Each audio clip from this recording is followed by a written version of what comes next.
and welcome to this week's Damp Show with me, Dampsam. And today we've got a tanking video or waterproofing video, whichever way you want to say it. I've come across this interesting video, very interesting. So I originally saw it advertised as Sovereign. So the video is called Tanking System Aerated for Basements from Injector-Proof UK Wide. And I saw it started it, and it says Sovereign on it. And it says Heidi system. So it's Sovereign's Heidi system. And K11, which is a waterproofing slurry. And it interested me. So I thought, I'll do a reaction video on this.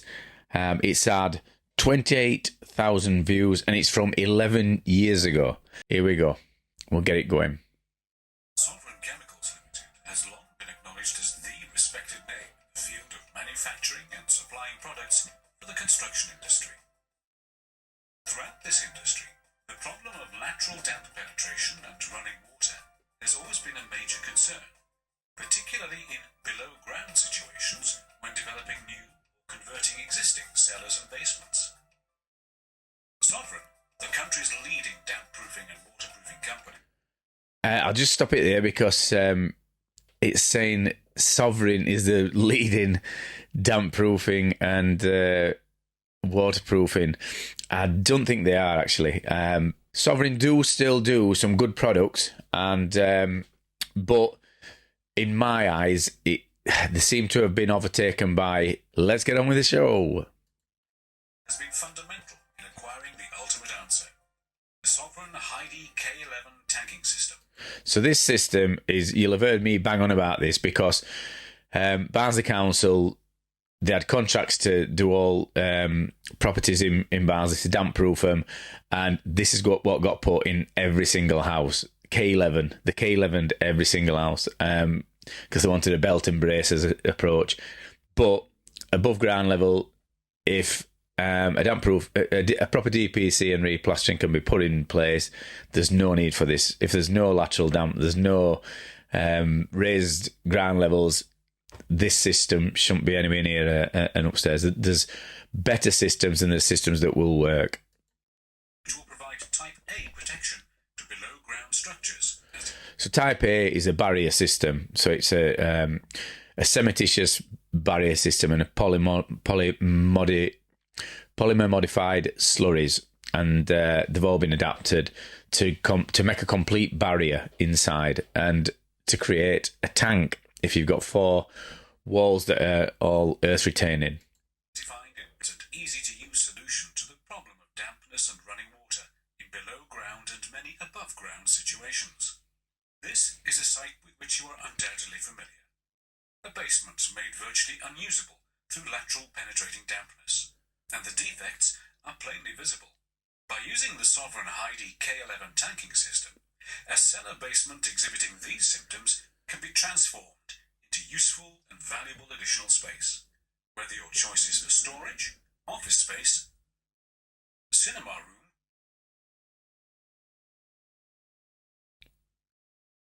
extra bedroom, or children's play area, for example. Right, so I'll just stop it there. So he's just gone through a number of different types of room that he says that can be done once this system has been installed. And BS 8102 states that 2 types of system has to be used now. That's what they recommend. So if there's a failure, then if you've only got 1 system in, you're liable to be took to court, and you probably lose because you've not done it in accordance with BS 8102. So bedrooms, this should have a drainage system, and if you just put in a Type A barrier system in without drainage, then there's no way for water to go if the system does fail. And this is why you have to have a Type C system, which is a drainage system, which is a membrane-based system, which goes over top of that system. Hiya, Dampsam here. I really hope you're enjoying our video. Did Did you know, if you want to watch a full unedited version of this, if you become a Damp fan for $2.99, which is as much as an expensive cup of coffee up here, so if you press that button and become a Damp fan, you can watch a full unedited version of this. Nah, let's get back watching this bit, eh? See you in a bit. A basement, by its nature being below ground and earth retaining, will be subject to the effects of hydrostatic pressure at some time in its life. And that's a quote from BS 8102. So you've got to assume that a basement or a below ground structure will water will come to bear on a below ground structure at some point in that building's life. As such, the substructural walls and floor must be able to withstand any forces exerted upon it if and when groundwater comes to bear. Wherever possible, hydrostatic... Now then, so I'm just looking now, and they've got a land drain there, so I know that you can see it. So it's just above toe of the it's filled with gravel around it. You've got a circular thing which is a land drain, and I'm very, very surprised that this is like a manufacturer, and they've got that drain in the wrong place. That drain should not be above the footing. It should be further down. It should be further down. Pressure should be reduced by the installation of correctly positioned maintainable land drain. It's not correctly positioned. It's in the wrong position. And what'll happen is, so let me just explain why it's in the wrong position. So if water comes to bear against that structure onto brickwork, gravity says that it will go down wall. So water will run down wall, and then it exposes the wall floor junction. So water is against there, so it'll go into that land drain, but there's a gap below it where water can fall and water can go round it as well.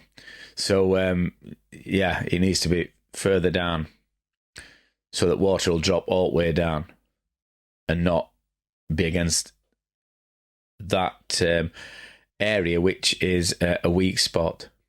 On new build structures, the tanking system can be applied direct onto a flat, even and pre-wetted background. So what they're saying is that this can be put straight onto a new system, onto a new blockwork. I'd be very reluctant to just paint that slurry straight onto there, especially blockwork. Blockwork is just notoriously porous. You just won't do it on that. You just won't paint it straight onto that. It needs a render coat, so it'd need a render coat on it first, and the background has to be thoroughly prepared, painstakingly thoroughly prepared. And this is one of the reasons why two systems needs to be in place. For the majority of contracts, the system is generally... So that's it, yeah. So that's it. So whenever I do one, I'll put a render on, and then we'll apply the waterproofing onto the render. An SBR modified render coat. In any event, thorough preparation of all surfaces to be tanked is critical for successful application of the K11 system. For any system. Areas within existing structures, tanking is generally applied to the interior of the structure. Should a defect occur, it can quickly be located and simply repaired. That is totally wrong. So if you put a type A system on the inside of a building, you can't tell where that water is coming in. The defect cannot be quickly, identified and repaired at all, because on top of this will go a plaster finish if it's just going to be this system, and where the water's getting in from outside, if it's hydrostatic pressure, it means that obviously there's been a failure. And if there's a failure, it's normally user error. And that means that it's not been applied properly. So this is why you need tool systems, because if that does fail at some point, then any water that's coming in needs to go into a drainage channel and then be taken away via sumps and pumps. Any existing render, plaster, paint, lime wash or other coatings must be totally removed. So this is what a lot of people don't understand that you need to do. So this is scabbling that. And this is because it's probably got a lime wash on. So all lime's got to come off. Any paint that's on brickwork has to come off. And this involves scabbling it to provide a bit of a key. And then they'll probably have to put a mechanical key on. And then they'll probably have to jet wash it to get all bits off. And it would take probably longer to prep it than it will to actually do work. And this is where costs build up for retrofit basements. So now he's jet wetting it. So they've took it out to 12 millimetre. If you're doing a dry rot job, they used to say between 10 and 15. So it's somewhere in between there. So yeah, I mean, you can see it's so labour intensive. Black ash type water exists. Any water ingress that is encountered must be prevented before continuing. This could be controlled by diverting water away from the building, or alternatively, the use of powder X can provide a total permanent solution. Powder X can be either used as a dry powder that is rubbed into the area of ingress, or can be mixed with water to form a paste that is used as a plug. In this demonstration, you can see the speed and ease of using powder X to hold the flow of running water. Scoop the mix out of the bucket and press very firmly into place, holding until set. This takes less than 1 minute. Where salting is evident... So there's a few companies that do a water plug like that. I think Seeker do one as well. But Delta's got one that we use, and it's like a pliable... It's like a putty, and it never sets. I'm just trying to think what they call it. Let's excuse me. I'll try and put it in link. But I can't think what it is. But theirs is like a really good product. But they all do the same job. Groundwater has penetrated. An initial treatment of anti-sulfate diluted 50-50 with water must be applied. Then firstly prepare an SBR bonding coat. This will dramatically improve the adhesion of the subsequent render coat, which must be applied while the bonding coat is still green or tacky. See, what I'd have been tempted to do there, I'd have been tempted to put a tilted fillet on wall angles before I put the cement render on, or before you put your render coat on. Render coat should consist of clean washed sharp sand, gauged with Sovereign SBR bonding agent and water, mixed to the correct ratios. Alternatively, where there is doubt about the quality of sand available, then use a Sovereign Ready Render, a bagged pre-mixed cement and limestone aggregate that will form an ideal backing render for tanking purposes. The new tight render coat should be applied approximately 8 to 10 millimeters in thickness. So I always like a tight render coat to be put on. Guy that taught me, he said that they just put a sand. I think he said a sand and cement 6-in-1 mix on, because it's just to stop ingress before you put your polymer modified slurry on. For a minimum of 24 Good action. So you can tell he's a proper plasterer. Small amberwood though. Apply a coat of neat anti-sulfate and allow to soak in. So you're putting a bit more on before Once he's... the surfaces are fully prepared, they should be wetted with a priming coat of Sovereign SBR bonding agent diluted with water. So he's damped that wall down, he's wet it down, and then he's putting this another bonding agent on, and then he's going to put slurry on. So you just think how much per square metre this is. It's, costs are just spiraling. They're just spiraling out of control. In below ground situations, a 2-coat application of the K11 system is required. K11 slurry is prepared by adding K11 powder to a gauging consisting of 2 parts Sovereign SPR bonding agent to 1 part water. The correct consistency is achieved when a block brush will stand on the mix. Do not mix any more than can be used in about 20 minutes.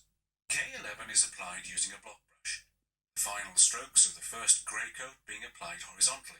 See, you wouldn't say that we're brushing it on, would you? That's daubing it on. So, and that's what you do with that. So it's a decent thickness, and you daub it on.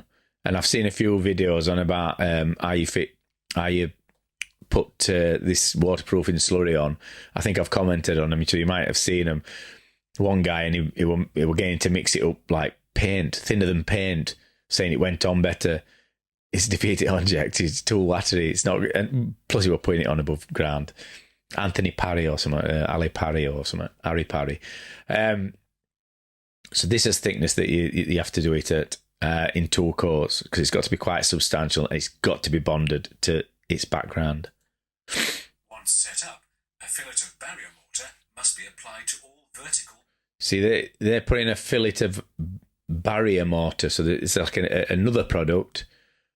And that fillet looks a bit thin. And he's putting it on with a small tool. So we put it on with like an edging trowel, and it goes on a lot thicker than that. And I'd have put it on before all other stuff went on, so it had probably gone on first, and then you go over at top of that. Horizontal junctions to alleviate stress at corner angles. The second coat of K11 should then be applied as soon as it is possible to do so without dragging the initial coat. So can you see what he's done? And I've mentioned it in other videos. So 1 brush stroke goes horizontal, and this is so he knows where he's been. And then, because it's the same colour, and then next one goes vertical. So then you can see where you've not covered. The fillet being coated last. This time, apply using vertical brush strokes. Peaks and troughs being filled off, ensuring a consistent coverage. If the first coat has dried, then leave for a minimum of 24 hours. See, one of the things that I'll say is, because I think he's going to put another coat of plaster on top of this. So my thinking as a plasterer, what I'd have probably done, I'd have probably gone vertical first and then horizontal, because you've got that sort of kind of key to stop it sliding down wall, because it will slide down wall, trust me. And I think what they plan on doing, they try and get it on as thin as possible, because if you put it on thick on there, there's hardly any grip. Damp the surface down before continuing. Upon completion of the walls, a single coat of K11 grey can be applied across the floor to complete the watertight integrity of the system. It is critical to the K11 tanking process that the correct coverage and loading, as specified, is consistently achieved. Service pipes throughout the tanking can be sealed using a collar of Sovereign Pro Stick 2000. Mechanical fixings made through the tanking system, Sovereign Heidi Rapid Mortar should be used. Once applied, in accordance with Sovereign specifications, the K11 system provides a continuous waterproofing barrier throughout the treated area. It should last the lifetime of the building, as stipulated on the Agreement Board certificate. BS 8102 accentuates the need for adequate ventilation to remove or reduce the risk of condensation. It depends on what you're using your room for. So there's different grades of water tightness. There's different grades of ventilation. So you'd have to check what you're going to use, but always consider your ventilation. You don't want condensation forming on inside. You need good ventilation. Renderlite renovating plaster, bagged pre-mixed cement. So that's your Limelight Renderlite. So it's made by Tilcon, and they have it bagged up and their names put on it, which is, there's no wrong with that. This lightweight plaster, which has excellent thermal qualities, can be applied to to assist in this matter. Additionally, the Sovereign Concure wall-mounted unit, a positive input ventilation system. So I don't think it's called Concours anymore. These are what we used to fit. So I've got an account with Sovereign, and we used to fit the Concours for the loft, and we've had a few for flats and things like that, and below ground. Good units, but they don't use them anymore. To successfully assist in controlling this risk. The unit is an energy-efficient method of displacing stale, contaminated air and replacing it with fresh, filtered air. Fresh air is drawn from outside through a filter in the unit, which is also fitted with an integral comfort heater, which prevents the air falling below 10 degrees Celsius, delivered into the internal space. This displaces vapour-laden air, which lowers humidity levels, and in turn helps control condensation. The Sovereign Heidi K11 tanking system has the unique characteristic that the material becomes an integral part of the substrate being treated, having a final coating thickness of less than 5 millimeters. Its advanced formulation ensures a greater effectiveness than other surface coatings, such as liquid applied and self-adhesive membranes, or mastic asphalt, for example. I don't think many people use mastic asphalt now, not inside.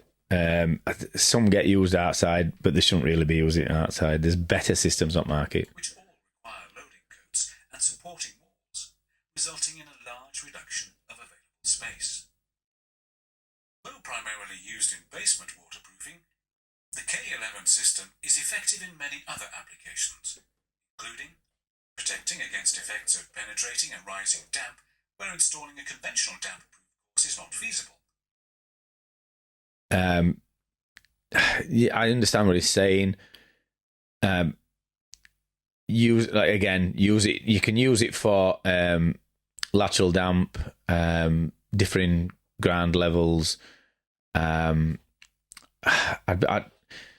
won't use it for penetrating damp. There's better systems. For waterproofing ponds and swimming pools. And in flood remediation, its use can minimise the emotional and financial impact of those affected. See, this is one area where you can use it if it's above ground in places what's been affected by floods. And simple reason that we'd use this system above ground is if it floods again, you're not going to have to hack all plaster back to original brickwork, because you've got this system on, it's waterproof. You might it all depends. If you put that system on and then you use Renderlite, Limelight, and use high impact finish, then if it does flood, you'll be all right. All you have to do is decontaminate your wall, because it's not going to perish if it's. So this is one of the reasons when the PCA had a flood group, and this is what they talk about when you're reinstating stuff. Make sure you reinstate stuff that's going to help that property against if it floods again. And this is what you need to be considering. And a lot don't. A lot are not doing that. They're just because the insurance companies are paying, and all insurance company want is just to get the cheapest method. They ask you for get three quotes, and it's always raced at bottom. They always go with cheapest one, and that's all insurance company want. They want to save as much money as they can. Can we get cheapest quote? And it's usually somebody that's not qualified. So and then it happens again. By significantly reducing timescales for reinstatement and reoccupation of properties. Sovereign Chemicals Limited are proud of their proven tanking system, and together with their high standard of technical support, can offer advice and produce individual specifications for any project, big or small. With over 1,200 annual requests for specifications, this service has shown to be invaluable. They'll not be getting 1,200 this now. They might have done 11 years ago, but they don't now. For architects, specifiers, contractors, and clients alike. You see, again is they've missed some out. So if they're working to BS 8102, these shouldn't be going just to an architect. It should be mentioning a qualified waterproofing surveyor as part of the design team, And this is what BS 8102 says has to happen. And if this doesn't happen, then if there's a failure and if it goes to court, then they'll say, where were your waterproofing specialist? And if they've not had one, they'll just throw it out of court. That'll be it. So they'll lose because they've not had a waterproofing specialist sat in to help design the waterproofing system. This is what has got to happen now. Anybody that don't have it, you're skimping. And if there is a failure, get ready. So yeah, if you want a waterproofing surveyor, waterproofing specialist, go onto PCA website, do a postcode search, find your nearest one. They're all listed on there. So there you go. I enjoyed that. Hang on, I've gone back to the beginning. I enjoyed that. That was a good little video, but a lot of things that were wrong. A lot of things that were wrong. And I hope I've pointed them out, and I hope people have learned something. If you want to get in contact with me, Dampsam, give me an email. It's dampsam@thedampshow.co.uk. And I'm from All Dry Damp Proofing, and we don't do many basements. We've done a few, and I've put stuff on YouTube. This way I'm sat here. This is a basement that were dug out, clean, dry. This were done in 2023. This was done in 2003, and it's still as dry as a nun's cunt. So there you go. That's Dampsam signing off. I hope you've enjoyed this video. And I nearly got all the way through without swearing. See you on next one. Bye-bye now.